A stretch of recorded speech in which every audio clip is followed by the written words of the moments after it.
to access cash fast to purchase a property at an auction, look to do development, or buying another property before yours is sold, then bridging finance can be an option for you. It is a secured loan used for borrowing for a short term.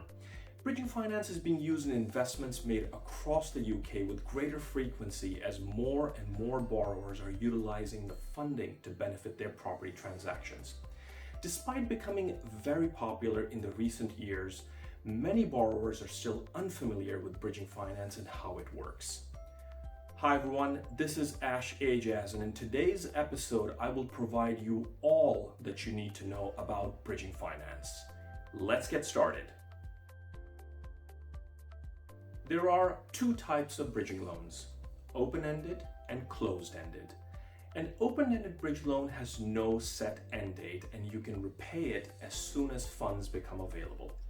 However, they normally tend to last for a year but can be longer.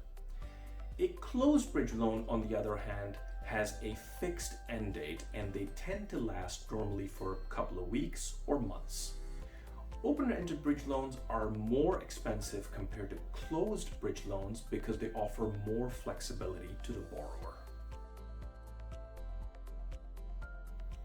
When you take out a bridge loan, a charge will be placed on the property you're using as security.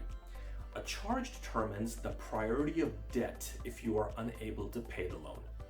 First charge loans are where the loan is the first or only borrowing secured against the property. Traditional mortgages are normally first charge loans. Second charge loans are where you take out a loan on an asset on which you already have a loan or mortgage outstanding.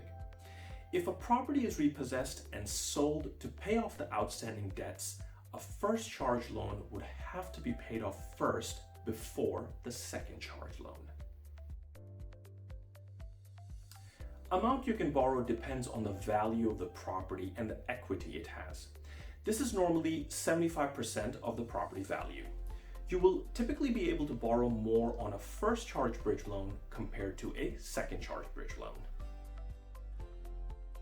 Bridging loans are priced monthly because they are normally taken for a short period, and the rates can be between 0.5% and 1.5% per month. Interest is normally charged in one of three ways. Monthly interest, where you make interest payments each month. Rolled up or deferred interest, where you pay all the interest at the end of the term along with the original loan. And retained interest, where the total interest is deducted from the advance at the start. Some lenders may let you combine these options. You will have to pay fees when taking out a bridging loan. These include arrangement fee, normally between 1 and 2%, administration fee, valuation fees, legal fees where you will pay for both your and lender's solicitors, broker fee, and with certain lenders an exit fee or early repayment fee. Depending on the lender, you can have the money in as little as 7 days. This depends on your property getting valued, lender checks, and the legals. When taking a bridging loan, you need to have clear exit or repayment strategy. Most common are sale of property or refinance to term loan. This is vital to avoid hassle when bridge loan term comes to an end.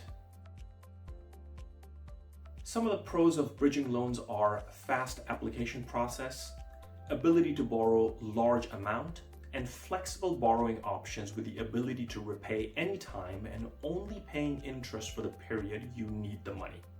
Cons include high interest rates, high fees, and security against your property. So guys, this was my guide to bridging finance. Hope you found the information useful. Please be sure to check out some of the other helpful videos appearing on your screens right now. Subscribe to this channel, and thank you so much for watching.